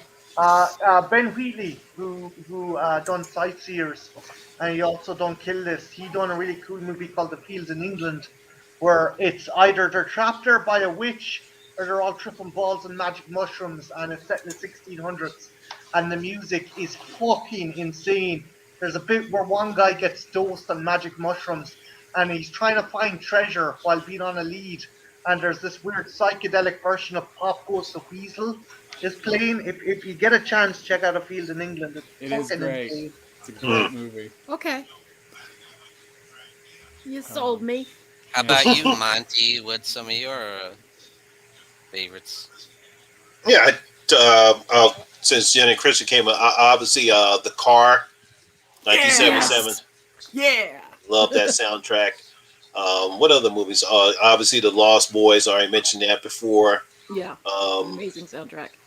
Friday the 13th, Part 6. Yes. Part 6. 28 weeks later, with John Murphy thrilling score that begins in the beginning of the movie. You know, that really gives that chase scene an intense feel. And then they also play throughout the movie at certain times, which I think is really what made the movie so great for me. Actually, another one that I have to bring up because this is one where I think film and music, when it's blended together so well, and it also works in the true crime category as well. There's a movie, and if you guys have not seen it, I strongly recommend it, called Hounds of Love. There's a scene in the movie where Knights in White Satin comes in, and it is such a disturbing, but almost erotic. It would be an erotic scene if didn't have the context of the movie. And I swear to God, you get chills hearing that song. Yeah. Every time I hear the song now, and the whole soundtrack, it also has some Cat Stevens songs on it. And I'm not like the biggest Cat Stevens fans, but it works so well for the atmospheric of the movie, and it's an amazing movie. I highly recommend it. But the score alone, like I said, for the scene where they use white satin, because they're two deranged killers, but they're in love in a very fucked up way, and they're dancing, and their victim is watching that, but she doesn't know she's a victim yet. She's just kind of stepping into their lair, and they're dancing in front of her to a scene of Knights in White Satin. It is an amazing movie. Like, I strongly recommend you guys checking it out. And it blends film and music so well. But they as don't much as play I have whole issues damn with song. sorry, Sean. I'm sorry. Go ahead. No, as much as I have issues with the director and the movie, well, the American Werewolf in London. Oh, yeah, yes, that's a great use of music. How many banging songs about the moon can you have? Yeah. That's a fucking awesome soundtrack. Mm-hmm. Moon Dance, that's a great one. Blue Moon. It's a great soundtrack. Bad Moon Rising. How perfect was that? Yep. Yeah. Mm-hmm. So good. Yeah, no, that's great. One I think I really love, and I don't think enough people talk about, both as a piece of score, but also as how the movie uses music in a specific way, is Manhunter. Oh yeah, the ending sequence of that movie, where the full all 14 minutes of Indigada Vida is playing, is one of my favorite sequences out of a movie of the 70s. I think that is one of the best uses of music ever. I think that works so well, and the whole score is great. I have it on vinyl. It's great. Mm. Yeah, that's one of the reasons. That's one of the songs I love out of Freddy's Dead was that song. Yeah. Oh yeah. When they say is that when they say let's trip out? Hey Spence, let's trip out. I love that movie. Oh, Freddy's Dead. I love that movie. I don't care. That's where we're in agreement, Jen. What about CollectorMan? I know you're a big Elm Street fan. What are your thoughts on Freddy's Dead? Oh god. I like certain elements of it, but like the whole town of adults who have gone slightly insane, and a little bit of the backstory, and seeing Robert without the makeup and all that stuff, but they went really too far out there in terms of the cartoon-like kills and things like that. It just didn't blend together quite successfully, in my opinion. It just was kind of a mishmash of different things that didn't come together very well. It was the sperm demons, Are you wasn't telling it? me you don't like Freddy Krueger getting killed with a potato gun? What was that? The comedy and the seriousness at the right balance. Like, there was part 3 was funny, but it was still kind of scary. Yeah. And I think after that they kind of went a bit ridiculous. I don't know. Yeah. Well, 3 is absolutely perfect balance, like you said. I think. Yeah, 3 is absolutely. Plus, 3 also has the best song of the franchise. Got fucking Dawkins. We do. Yes. What I said, Tristan, was it the sperm demons that kind of turned you off to that movie? Are you telling me that you don't like Freddy Krueger being killed by a potato gun? Is that not the best way to kill Freddy off? Yeah, that was. Yeah. See, yeah. I think the problem with Freddy's Dead, because I saw in the theaters, and then when you get with the 3D conversion right around the third act, unfortunately, It did not convert well on VHS, and I think it probably did not convert well on DVD. It doesn't. No, Didn't it does convert not. well in the theater either. I can't imagine it did either. There. It was okay, but to me, it's like they really didn't need that gimmick. I mean, I get why they tried to make the gimmick because they wanted to make that particular world look kind of special because it was Dreamland. And yes, you get these sperm-looking worms. And that didn't. Is there any explanation on why there's demonic jizz just floating around? Because it's demonic jizz, Marty. I mean, you've sold me right there. Because Freddy Krueger was a child molester? I don't know. I don't know.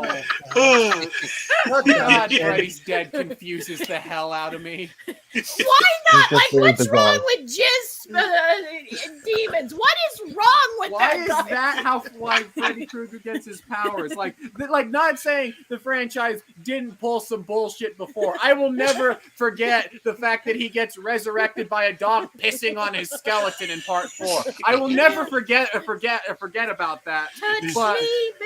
Still, that's some bullshit.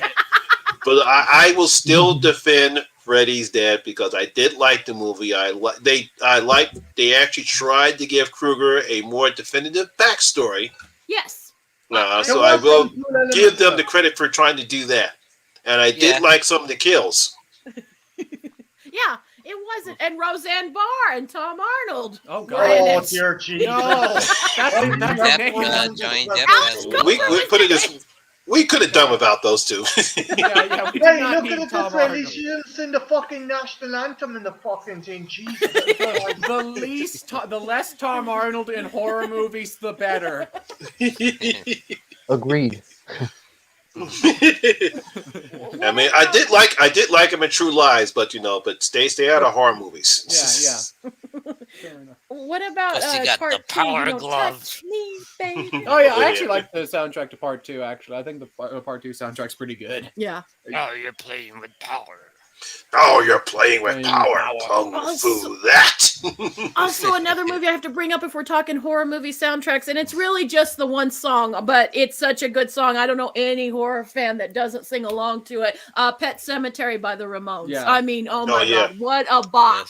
That is, you kids would say. One of the best pieces of music. One of the best Ramones songs. As a diehard Ramones fan, one of the best songs they ever wrote. Yes, and I also like Part 2. The Part 2 soundtrack's actually also really good. Yeah, and also in Fading Away from Part 2. I really like that song. Poison Heart from the Ramones as well. Yes. On that soundtrack as well. Yeah, so those are some underappreciated.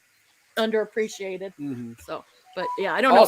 There's also the greatness that is the Maniac Cop rap. Oh yeah. There's also that one. And I don't know why. Maybe I should be worried that I find it so catchy. But Goodbye Horses in fucking in Silence of the Lambs. It is catchy. Would you fuck me? I'd fuck me. Oh, Buffalo Bill. Another character based on Ed Gein. Mm-hmm. A couple others, but yeah, mainly Ed Gein. Yeah. It all circling in tonight. Yeah. It all interconnects. I gotta mention one of my all-time favorites that just screams classic horror when I hear it, and that's Night of the Living Dead, the original. Oh yes. Yeah. It's so loud and so powerful. It's so intense, and it just drives the movie so much. Dun, dun, dun, dun, dun, dun, dun. Yeah, so did the soundtrack from the Hammer horror films, the Dracula horror films. Yeah. Oh yeah. Yeah. Mm-hmm. Oh yeah. Dracula, awesome. Mm-hmm. It's amazing. Fun fact, Monty. I don't know if you ever noticed this, but there's a Hammer horror movie called Twins of Evil, and their main score sounds exactly like the opening credits to Justice League Unlimited. Myself and Andrew listened to it, and I was like, "That's the same fucking tune." Holy shit, he's right! Oh my God. That's interesting. Wow. Mm. Yeah, because I like that opening thing for Justice League Unlimited. It's basically the same thing. It's just Peter Cushing riding on a horse getting ready to set some harlot in fire. It's just, Jesus. Which is really let's all be honest, that was the episode Justice League Unlimited really needed, was the episode where Peter Cushing did that. Actually, guys, I just had a thought. It just came to me. We've talked about how music can enhance a film, but what about? And I hate to do this because it's one of my favorite directors. But what about when it goes the other way and the music kind of hurts the film? And I cannot think of a better example of this. And I love the movie even with its issues and tones. But what about Last House on the Left with that soundtrack? It's actually not a bad soundtrack. I like. Yes, that's a perfect soundtrack to that. Mm-hmm. David Hess done a lot of the songs. Yeah. And I tonally, it's all over the place. But probably The Road Leads to Nowhere. Yeah, I like that song. I think that song works really well with that. It's weird that I'm saying this because I'm not a big Last House fan, but like Last House, the folk songs work really well. It's all of the other slapstick music that kills that movie. But the folk songs, I would keep. I would keep all of that. I would too. Going on, and there's but at the same time, guys, keep in mind you've got Martin Cove as a bumbling fucking deputy going. Well, I would cut all of that out of the movie, so... That's some of the worst, goofiest cops I've ever seen in a movie. Yeah. He hates when you bring up he was in that. He hates when you bring that up. Yeah. I bet. But you know, we've seen it where it's really enhanced the film, and I agree with Marty. I love And the Road Leads to Nowhere and some of the others, but like you said, the more comedic aspect. Oh man, that's where that movie has its issues, and I love that film. Like you can see the raw talent and potential Craven has in it, but oh boy, there are some problems, and the music. Some of the music is one of them. Yes. I'm with you as well, Jen. But at the end of the day, like it is his first film. Mm-hmm. And you're gonna fucking, it's not, you can't have a fucking banger straight out the bat all the time, But you can still see the raw talent with that. You can still look at the film and see a lot of, like, this guy's got something. Can you think of another one? It succeeds on like a primal level, Mm-hmm. It's brute. You can't deny that. I was going to joke about the soundtrack to fucking Karen. Oh God! I was like, what the fuck? Okay, that movie was just bad, full stop. But there's this kind of intense fight scene where this R&B just comes out of fucking nowhere. I mean nowhere, man. About that already. I heard how bad that movie was. The hype is real. I'm still sorry to you and Marty for making you guys watch that. Yep, that's... No, I'm glad. I'm glad. I'm like, okay, whatever shite I watch from now on, like, it can't be as bad as this.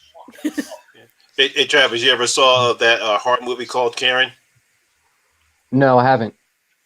No. Don't bother.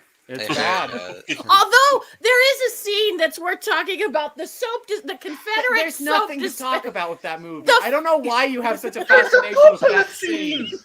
I bet that looks like it's an anti-smoking advert. Oh, yeah.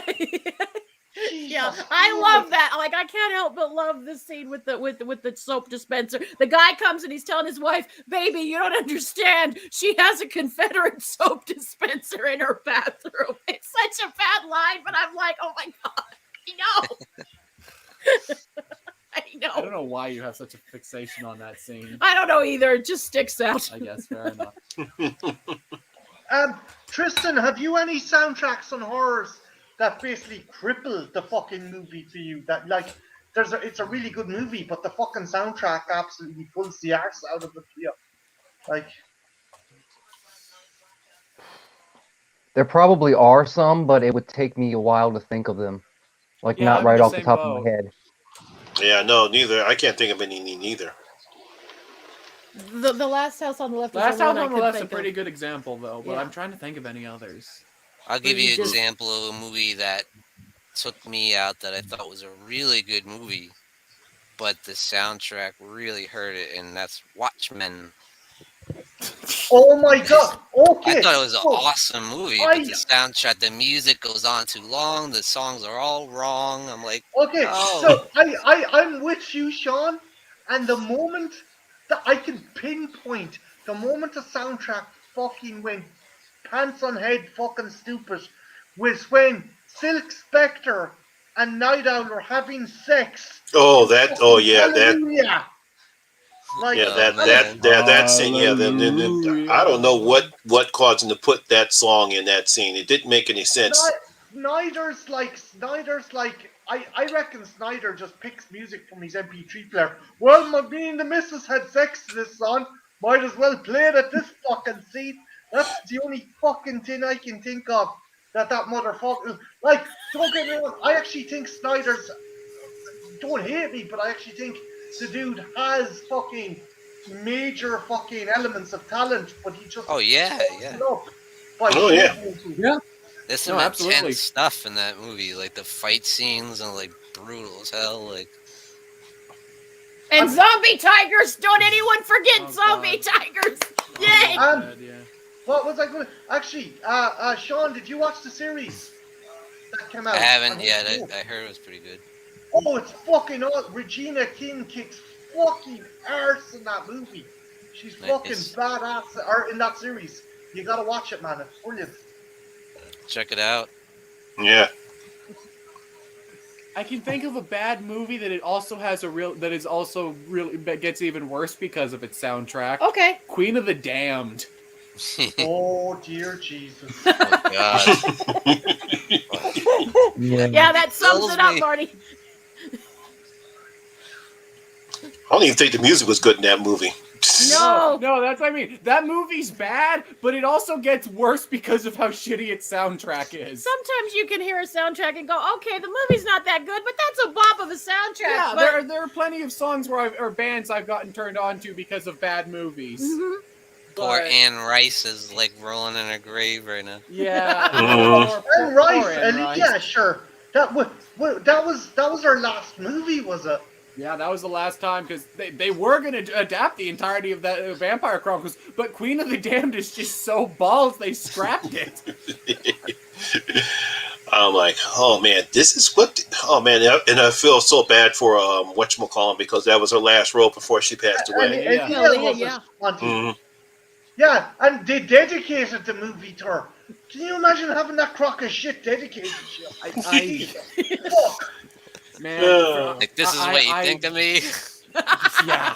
Man, I can only imagine that new Vampire Chronicles series they're trying to get off the ground. I can only imagine if they actually manage to get to the point where they're going to adapt Queen of the Damned, how they're going to do it. I know, Because that story is just bad. Like, that is the worst part of those books. But did you read the books, Christian? I've read Interview, and I'm familiar with them. But man, Queen of the Damned killed it for me. I tried to read them all, but I'm familiar with all of them at least. Yeah. Oh, Queen it's of the Damned. It's nothing like their Sleeping Beauty erotic story. Yes, that's a real thing. You just love bringing up that fact. I do, because I feel like not enough people know about it. She wrote erotic fiction with Sleeping Beauty, and it was not good. Like, as someone who's a connoisseur of erotic anything, really, not going to surprise any of you people, but I was like, ooh, Anne Rice is doing like a naughty kind of flick, huh? Or not naughty kind of book. Oh boy, I was like, this is fucking bullshit. Man, this is a really bad thing considering how we're celebrating Anne Rice after her recent death is shitting all over things. Interview with the Vampire. Well, I love Interview. Yeah, Interview's great. Interview's a really good movie. Anne Rice was a really cool person. She's what we wish J.K. Rowling could be. No. I do like the Harry Potter books, and I like the movies. Harry Potter, and I don't like that woman at all. I do like the movies. I never read the books, but I did like the film series. But I take it you're not a fan. So I take it not a fan. Yeah, I was never a Harry Potter kid.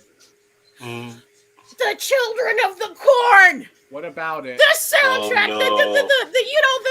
the Why do we always have to mention? because it's our brand. I don't want our brand to be Children of the I Corn. don't get Part of your this. legacy. I don't know. want it to be. Anyone else want it? It's awesome, guys. They have that, the chanting and the children and the evil, and it just works. Just own it. I'm Yeah, surprised. Jen, where's that set again where there's Car Stonehenge? You promised if I come over to visit, you'll take me there to see Car Stonehenge. Speaking. Cornelingus, yes. God damn it, Campbell. Yes, in the next film when we Oh, review, you I'm gonna started get. a rock to you. Oh, you just started something now. Oh my I'm God. gonna get some corn, and I'm gonna do some very suggestive things to the corn. Not on my channel, you're not. Yeah, speaking of chanting, I'm surprised you haven't mentioned Corn, Get Oh, back corn, on the they topic. rhyme. Yeah, get back on topic. I'm surprised you haven't mentioned Omen. Actually, fucking Freddy vs. Jason had an awesome fucking soundtrack. Yes, Oh, yeah, oh, yes. Yeah. Yeah, Little Nino, yes. Okay. yeah, it does, and it's a good movie on top of it. Even though there's I don't some. remember the soundtrack to Freddy vs. Jason, honestly. Yeah, Little Nino and Slipknot on it. Yeah, was Did it? fucking Oh awesome. shit, I don't remember that. Yeah, Mhm. it did. And the Omen is another one Yeah, that's like. speaking of chanting. Yeah. Yeah, chanting, Oh, yeah. Yeah. Really You good one. you just can't. I love fucking Omen. I know it's not exclusively horror, but again, I have a hard on for the series. But Alan Silvestri's work in Predator, I mean that lends. Oh, yeah, that was a decent one. Yeah. The intensity of that movie. I know you can't wait for Prey, Marty. Oh boy, Prey. I'm cautiously optimistic. I'm cautiously optimistic. Finally we get a fucking historically based Predator movie. I mean, they had so many avenues, and they keep on going contemporary set. And finally, we're going to get like a Predator movie set in a period, a different time period. I don't like the fact it's going to be on Hulu, and I don't like the fact it could be PG-13. That's I know, that's the only thing I don't like. I said we need an R-rated Predator. Oh yeah, Yeah. like fucking. Oh yeah. Oh, Yeah. I didn't know that. It's Yep, like it's releasing PG. condoms with the fucking SpongeBob SquarePants themed condoms. It's like no. Well, Oh, Alien yeah. vs Predator was. Yeah, Alien vs. Predator, that was PG-13. I mean, although I did like it, but it's like we're missing what the Predators can actually do. Yeah. Even then, guys, there was like a 15's cut of AVP. So like you fucking like the first one had an alternate cut that was a bit more gory, and like I don't know, just fuck you, Disney. Fuck that mouse. Oh man. All right. Anybody got anything else with soundtracks? No, I can't think of anything. I can't. Well, I'll probably remember as soon as we end it. I'll remember a few, but yeah, not really. Yeah. But Like you but said, it is the, amazing what can do. I'm sorry, Sean. It just is amazing what you can do when you get the right film and the right score together. Oh, Magic. Yes. Yeah, totally magic. And of course, obviously that definitely worked for Jaws. Mm-hmm. Yeah. Anything, Travis? There actually is one that I could bring up that I don't think is talked about that much. I really love the score for Dead Silence, especially the theme song. The theme music for that is really good. Yeah, absolutely. That's a really good choice. Yeah, that's I know, it. And yes. that's one no one talks about. I know. A very underrated horror movie. Mm-hmm. Very cool. That's a good choice. James Wan's last good. Well, no, I like *Malignant*. Fuck you. Fuck you. Fuck you all. I didn't like Hit a that. nerve there, huh? Jen. I'm with Jen. The ideas, and not just because she's my wonderful girlfriend, but the idea is good, but the execution is bad. It's like, is this a horror movie or a Matrix movie? I can't. Yes. Fucking tell the difference. The answer You is didn't yes. like *Malignant*, Marty? I like the premise. I was just like, okay, why have we a fucking DC villain instead of a fucking slasher? I mean, fucking reverse Oh yeah, as opposed to backwards, man. Jason fucking Voorhees, a very grounded character. He is. He has a good backstory. Fuck you. Yeah. Look, the thing is, like, I like my slashers to be slashers, not fucking dudes doing fucking taekwondo, backing up police stations. No, like they're that was heroes. awesome, dude. Wait a minute, Travis. Did you see *Malignant*? No. Oh, okay. I'm gonna shut my whore mouth. The bit with the chair at the end of towards the end, I was rolling on the floor with that. Yeah. All I got to say, Travis, that was one of my top horror films of last year. That was a really fun movie. Auntie likes it. We can agree Boy Behind the Door was awesome, Monty, but I can't go with you on *Malignant*. Okay. Like you said, Hammer had some great ones. Horror, Dracula, The Curse of Frankenstein, The Gorgon, amazing soundtrack. The Vampire Lovers is amazing soundtrack. Yeah. So many great ones. Yeah.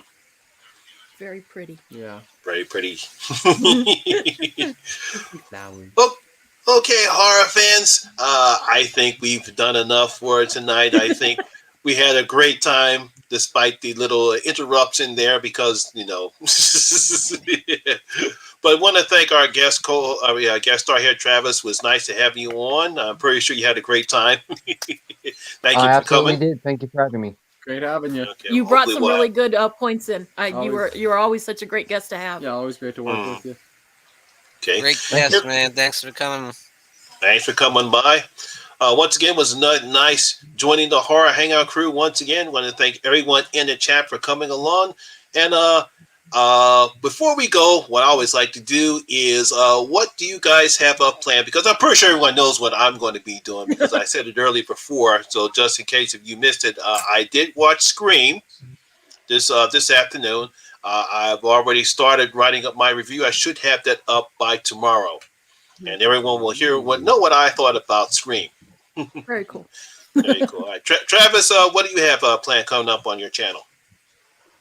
Well, since I am CollectorMan, I kind of plan on doing a video of some of my favorite things that I either found last year or maybe gifted to me, like just my favorite things that I found last year. Awesome. That's a cool idea. I like it. Nice. Very cool. Kristen's an awesome collection. Yes. Jen and Kristen, what you got coming up on your channel?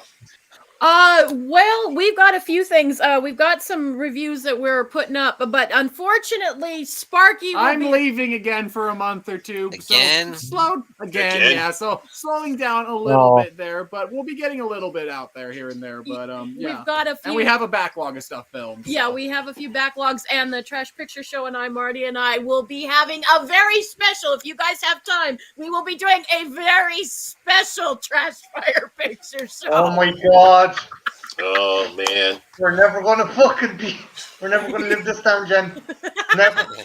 It's gonna be my first introduction into a very popular franchise in a very unique way. I'm not gonna spoil it for you guys, but yeah. And I'll be in costume. Oh no. I'm intrigued. I'm intrigued too. Yeah. You're probably going to be disgusted when you see it tomorrow, but thanks for the views. So, other than that, Marty, what else you got coming up on the Trash Picture Show?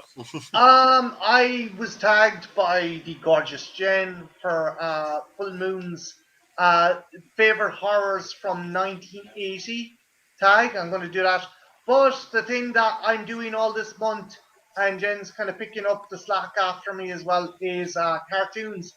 Primarily boys' action cartoons. And this Sunday, we're going to be doing fantasy. We're going to be doing the two big fantasy ones, Masters of the Universe and Thundercats. So, tune in for that. Nice. Thunder. Cool. Thunder.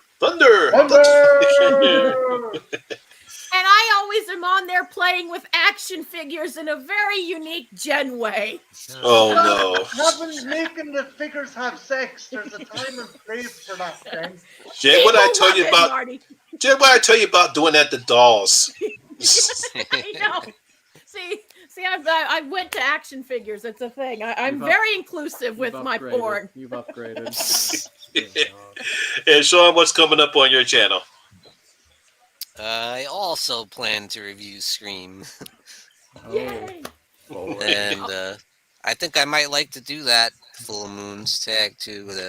Yes. I think Yeah, Moon tagged you. yeah, Moon tag, guys. Yeah. Yeah, because Moon he tagged me too, so I have that video up after I get my screen video up because I gotta get that up. Oh, Tristan, you should do it. You should totally do the tag. You got to pick 5 movies from 1980 and one as like an honorable mention. Not necessarily one you love, but one you feel needs to be talked about. You should totally do it. Oh, okay. Yeah, it's cool. Like, we're tagging you. We're tagging you. Peer pressure. Peer pressure. All right, and once again, everyone in the chat, thank you very much for joining us. We'll see you again next month, and always remember to stay tuned and stay scared, and horror rules. Good night, everyone. Night. And stay safe out there. Good night. Stay safe. On the wall, yeah.